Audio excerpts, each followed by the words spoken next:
What's going on, everybody? Welcome back to Unhinged. A little bit of a special episode today, and that's because we have some great news to talk about, and that is involving our hero. He might not wear a cape, but he's still a hero, and his name is Joe Kelly. Let's give a little bit of a rundown about the whole Joe Kelly situation. Joe Kelly had a fight with Tyler Austin a couple years ago, but that's in the past. What was it? Sunday night? What's today? Wednesday? So Monday night, Tuesday night facing the Third time's a Astros. charm. Third time's a charm. Tuesday night, he's facing the Astros and comes in, faces Bregman. He just gets a little simple fastball behind Alex Bregman's head. Clearly looked intentional, if you're asking me.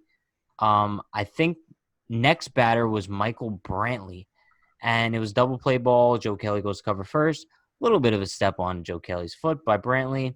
Intentional? Maybe. You don't know. But then I don't know if it was the next batter after.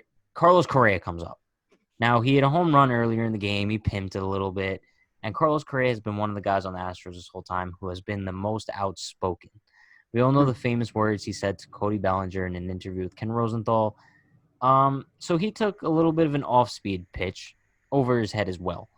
Now, this kind of set him off a little bit, set off both dugouts. After that, he struck out.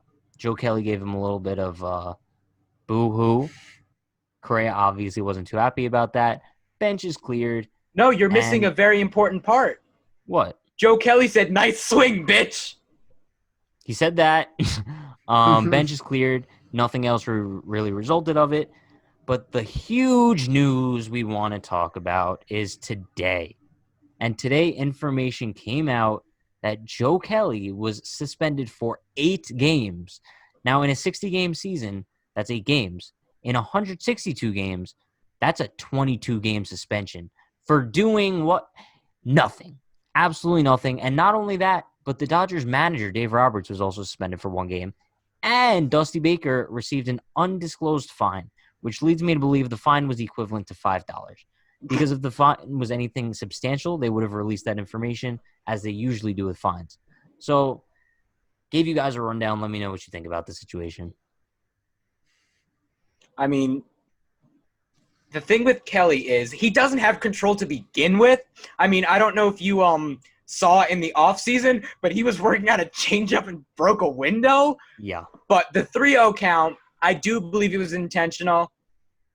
But, I mean, this was expected. I mean, Manfred, yes, he gave them immunity if they were honest. But they still cheated to get to the World Series. And lied about it. I mean, if you're going to hit someone, obviously don't go for the head. But do we think – I don't even think Joe Kelly could hit someone if he tried. I mean, he missed Tyler Austin with several punches and then got put in a headlock by Judge. But do I think the one of Correa was intentional? Hell no. But, I mean, if the Astros are going to be crybabies about this, they cheated. They need to take this on the chin. I agree. Look, I mean, Kelly really should have just cheated. Then he wouldn't have gotten suspended. But otherwise, I mean – Technically, he did. Technically, he did. 2018 Red Sox. Thank you. I mean, obviously, I think it was intentional. But, like, I was expecting this to happen throughout the season. I was hoping for it to happen. It's good to see the players policing baseball since Rob Manfred won't. So – I have no problem with it, and I think the suspension is a joke. I hope it gets repealed. Yeah, I agree 100%. Now, since I kind of gave you guys a rundown of the whole thing, let me voice my unhinged input on this. First of all, I'm absolutely disgusted. I'm disgusted with Major League Baseball for their treatment of Joe Kelly. First of all, as Brian mentioned, if you're not going to police your own American players, hero. He's an American hero at this point. Call him fucking Captain America, just like the poster you have in the background. Because he's policing a game that Rob Manfred does not have the guts to police himself. He gave the Astros complete immunity for cheating the entire 2017 season, and there's evidence of them cheating in 2018, possibly 2019 as well. So if you're not going to punish them for that, you can't expect your league to not want to punish them in some way.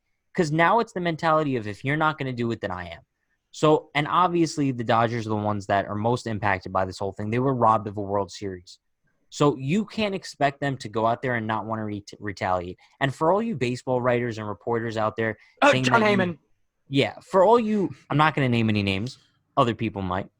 But all you writers out there that are saying that this isn't a part of the game, you don't agree with it, It you've absolutely is a clearly part of the never game. played baseball in your life, because I've never seen anyone on the game. It's probably happened in some league somewhere, but I've never seen someone die on a baseball field by getting hit with a ball. It has happened. It happened once. That's actually why batters wear helmets now. But that All was right, like in the but that 20s. all right, but all these people saying like, oh, like you can't hit him in the head. Obviously, you shouldn't hit him in the head, but if it happens, it happens. Like it's Oh just an wait, no, that's why unwritten they don't rule have in baseball. spitballs anymore. Sorry, go on. Brian's on a completely different tangent. Obviously, hitting guys in the head aren't good, but if it happens, it happens, and it's kind of like an unwritten rule in the game where if you cheat your way to a World Series, you deserve a little bit of a beanball. That's all I have to say about that whole thing. But Joe Kelly, I really hope his suspension gets appealed. He's He currently has a in pretty the good case. yeah. I would Hashtag say free Joe Kelly. he has the entire league behind his back. I never thought in my entire life that I would be partnering with Joe Kelly in a hashtag free Joe Kelly movement. This man was my enemy all these years, and now I'm on his team. So at this point, all we could really hope for is that Kelly does. I mean, I would be okay if he got maybe a 2-game suspension. I think that would be a little bit more legitimate in this whole thing. But I think what MLB is doing is they're just trying to make a point here, and they're just trying to use Joe Kelly as an example, because not only is this an issue where they don't want people throwing at the Astros, but they also don't want people having the benches clear, because with all these social distancing guidelines, it's not a good look for the league at all. And Kelly definitely should not be disciplined for that, especially when the Astros do not get disciplined themselves. They're losing right now, actually. Amen. That's all we have to talk to you guys about today regarding the whole Astros Joe Kelly fiasco, unless you guys have any other input on the situation. I mean, we just That's had it. in baseball the first ever leadoff 2-run home run just happened in the Astros-Dodgers game. Oh, yeah. Like, What? because of the new extra innings rule, Oh, gotcha. Edwin Rios hit a leadoff 2-run home run. Gotcha. Thanks for the useless information, Brandon. And on that note, we will see you guys next time. Have a good one.